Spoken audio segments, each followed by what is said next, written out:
Gak ada mas. Ya realitas kita memang udah seperti sekarang ini. Makanya itulah media massa dipakai sebagai artileri ya, sebagai pasukan artileri, infanteri, semua untuk perang itu, untuk membangun kebencian itu tadi. Termasuk yang kemarin yang soal lembaga donasi itu juga mas. Apa media itu juga nggak partisan juga mas? Bisa jadi mas, bisa jadi. Terlepas kalau memang makanya kalau menurut saya tidak mengikuti langsung ya berita, saya hanya mengikuti dari berita-berita ya. Dan menurut hasil pemberitaan yang katanya sudah diperiksa sama Barreskrim dan lain sebagainya itu, karena Tempo waktu itu menyuguhkan data-data yang detail itu mas, baru itu kan. Nah memang itu kayak sepertinya dari sisi kegiatan sendiri memang ada yang nggak benar lah di antara mereka gitu loh. Tapi ya itu yang justru seperti itulah yang memberi peluang untuk publik itu yang saya bicarakan tadi melakukan pengadilan naratif, melakukan pengadilan terbuka itu kan gitu. Ya. Seperti itu karena kan gini, kalau mikir saya itu kan dana publik mas, dia kan bukan penjaga di apa namanya dijerat sama pasal korupsi itu nggak mungkin karena mereka bukan pejabat, nggak terlibat dengan institusi negara ya kan. Kalau dijerat dengan pasal penipuan, bantuan mereka juga tersalur meskipun jumlahnya nggak sesuai dengan yang itu, ya kan? Mereka kan janjinya itu menyalurkan bantuan, tapi bantuannya tersalur. Penipuannya di mana? Kalau mengambil untung, ya itu logis banget. Ini kan masalahnya yang di kalau ACT ya, kalau menurut saya pribadi ya, itu kan hanya masalah di moral etika mas, bukan di masalah hukum formil gitu loh. Kalau mau dijerat, makanya bingung polisi ini. Saya yakin mau dijerat pakai pasal apa, gitu loh. Kalau mau disalurkan ada penyalurannya meskipun jumlahnya timpang ya kan, tapi yang jelas kan penyalurannya ada gitu loh. Kan mereka juga nggak menyajikan akan disalurkan ke sini berapa jumlahnya, ke sini berapa, kan nggak ada akad seperti itu, berarti nggak ada perjanjian yang dilanggar dong. Menurut saya seperti itu. Tapi kalau dari sisi etika, dari moral itu memang saya sendiri secara pribadi juga nggak setuju gitu loh. Tapi kalau mau menghakimi dia secara konstitusi, secara hukum material juga agak repot gitu loh kan gitu. Nah tapi ya memang itu memang nanti kalau ACT itu mungkin satu-satunya solusi ini harus menutup dirinya sendiri. Sekarang iya kan dicabut izin Mensos kan katanya, iya kan, masih tutup ya. Kalau mau cari duit lagi ganti aja nama lembaga, gitu. Iya, seperti itu. Ya pengadilan naratif itu seperti itu mas. Ya, jadi makanya dalam bermedsos itu kita juga perlu hati-hati. Dan benar kita hati-hati. Apalagi ada namanya hantu, namanya UU ITE itu kan. Itu hantu yang luar biasa itu ya kan. Anda sebagai pelapor pun akhirnya bisa dilaporkan baik sebagai pencemaran nama baik kan ya. Itu bahayanya.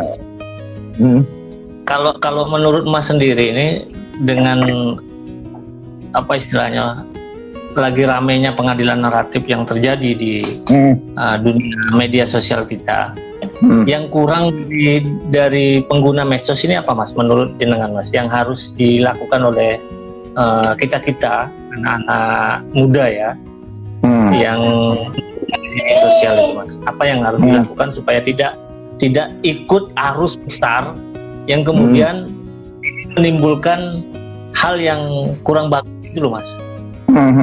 Satu mas kuncinya mas, yang udah hilang dari kita semua saat ini, merawat skeptisisme. Jadi ngedekat jadi mas. Iya memang dekat. Memang kalau menurut saya Descartesian ini, Cartesian ini ya, ini cocok diterapkan di zaman sekarang ini. Kan gini mas, lagi kalau kita belajar, Mas Sofa kan anak orang filsafat tentu tahu kan bagaimana zaman Sofi itu demokrasi di zaman era Sofis, kaum Sofis itu. Ya kan sama kayak sekarang ini, mas. Iya kan, orang beradu eristik, ya kan, orang beradu argumentasi bukan berdasarkan kebenaran tapi berdasarkan kepandaian dia untuk berorasi, kalau kalau berpropaganda itu istilahnya beretorika. Bukan berdasarkan kebenaran, kan kebenaran beretorika. Yang penting dia menang, bukan benar, gitu loh. Dan kemenangan itu harus digalang oleh dukungan suara paling banyak. Dan dukungan suara paling banyak itu kita akan mendapatkan dukungan banyak orang ketika kita berhasil meyakinkan banyak orang, kendati pun itu dengan kebohongan. Kan gitu rumusnya Sofis kan. Pada akhirnya itu hanya dikritik sama Sokrates dan murid-muridnya itu kan itu, gitu kan. Nah kita kan balik ke zaman itu mas, ya kan, orang-orang nyari apa namanya istilahnya, menyebarkan pengetahuan kan berdasarkan kepentingan pragmatis kan. Apa namanya, tokoh-tokohnya itu dia kan ngajarin tokoh-tokoh itu kan karena dia pengen cari duit, pengen cari jabatan kan, gitu aja. Ya kan, ada macam-macam itu banyak tokohnya itu. Karena akhirnya itu yang dikritik sama Socrates, Plato, Aristoteles, dan yang mengembangkan filsafat etika, kebaikan dan lain sebagainya itu kan. Nah, kita ada di masa itu, kita itu sedang mengulang zaman Sofis mas. Dan kita kehilangan skeptisisme di sini. Skeptisisme ya. Istilahnya kalau orang Jawa orang gumunan itu mas, tahu gumunan. Jadi gampang heran gitu loh, lihat apa, wah gini ya, gini gampang heran gitu. Jadi orang itu nggak ada semangat skeptis, semua itu ditelan langsung mas. Apa itu ditelan, gini ya, itu budaya grup gitu loh. Itu yang sebenarnya nggak pantas dilakukan oleh terutama teman-teman mahasiswa ya, yang dikadang-kadang sebagai intelektual, calon pembaharu dan lain sebagainya. Itu kalau menelan macam-macam itu kan nggak bagus. Ya, kita harus mempertanyakan segala sesuatu, karena sekarang ini mas, mana batasnya hoax sama realitas ini kita nggak tahu, mana fakta mana hoax ini kita nggak tahu, nyaris nggak ada mas gitu loh. Kita harus skeptis, bener. Kalau di apa namanya ilustrasinya dekat itu kan kayak keranjang apel itu loh mas. Kalau ada satu keranjang apel ya kan kita harus mengeluarkan itu semua apelnya satu kita cari yang busuk kita buang, karena satu apel busuk itu bisa bikin busuk apel sekeranjang. Seperti itu. Nah itu loh, seperti itu. Satu informasi busuk itu bisa ketika masuk ke kesadaran kita bisa merusak seluruh kesadaran kita. Apalagi itu dimureja terus menerus dan sebagainya, ya kan? Karena apa? Karena kita menerima begitu saja, menelan mentah-mentah. Kita tidak berani untuk skeptis, mas. Dan ketiadaan skeptisisme ini juga terjangkit kalau menurut saya di sebagian besar lah teman-teman wartawan yang punya tanggung jawab untuk menyajikan informasi publik ini.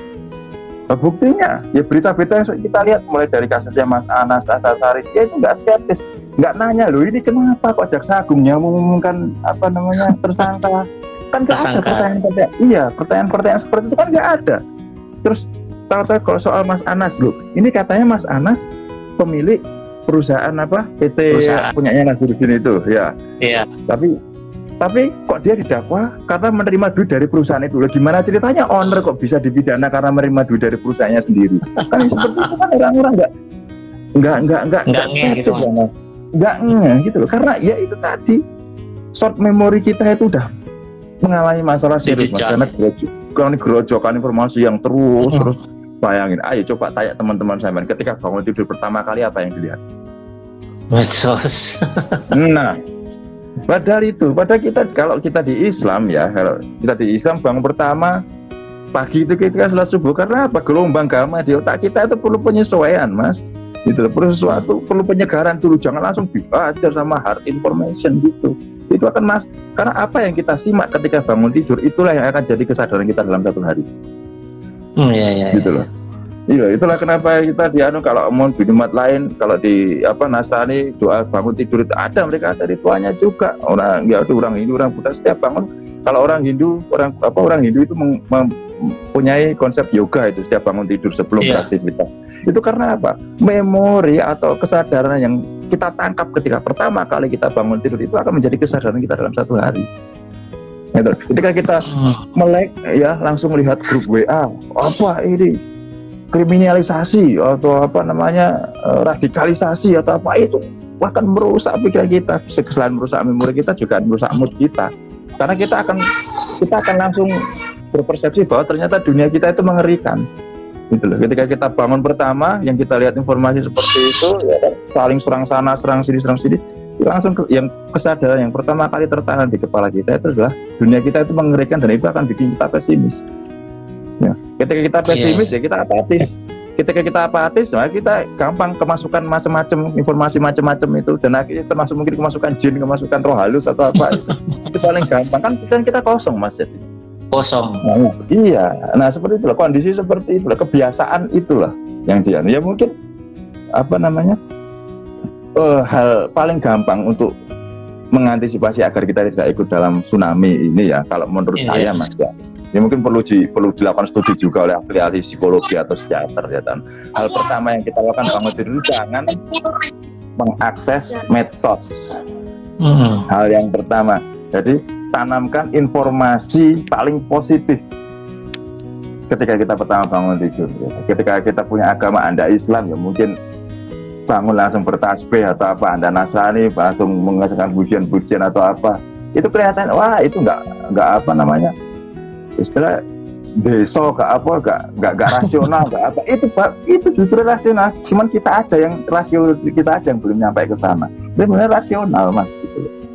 Itu namanya ada afirmasi. Kita perlu melakukan afirmasi positif. Kita kan ada transisi dari kondisi tidur ke kondisi bangun, kan ada transisi kesadaran. Jadi informasi yang pertama kali masuk ketika kita di transisi itulah yang kita dan kita dalam satu hal. Ini orang kebanyakan ya itu langsung buka medsos ya kan, lihat geger di Twitter di sana di sini ya, itu akhirnya nggak memberi kesempatan untuk dirinya sendiri untuk berefleksi gitu. Kalau pakai bahasanya Bergson itu kan, orang sekarang itu ibarat orang yang mukanya nempel di tembok itu mas. Iya. Dia nggak tahu tembok itu warnanya apa, makanya kita perlu menjauh dikit dari tembok kan. Ya kita tahu tembok itu warnanya ini, berarti harus ini harus ini. Enggak, kita menempelkan muka kita di tembok. Tembok itu bernama gelombang narasi. Gelombang narasi kita itu nggak berani mas untuk sekedar meng-pull out sedikit diri kita ya, agar kita bisa menumbuhkan skeptis. Ini benar nggak sih? Seperti ini benar nggak sih? Apa benar yang saya lakukan? Apa benar saya udah kayak gini? Apa benar saya harus jadi gerombolan terus seumur hidup? Orang-orang sekarang udah kehilangan originalitasnya, mas. Nggak ada yang berani jadi dirinya sendiri karena takut dihakimi sama publik.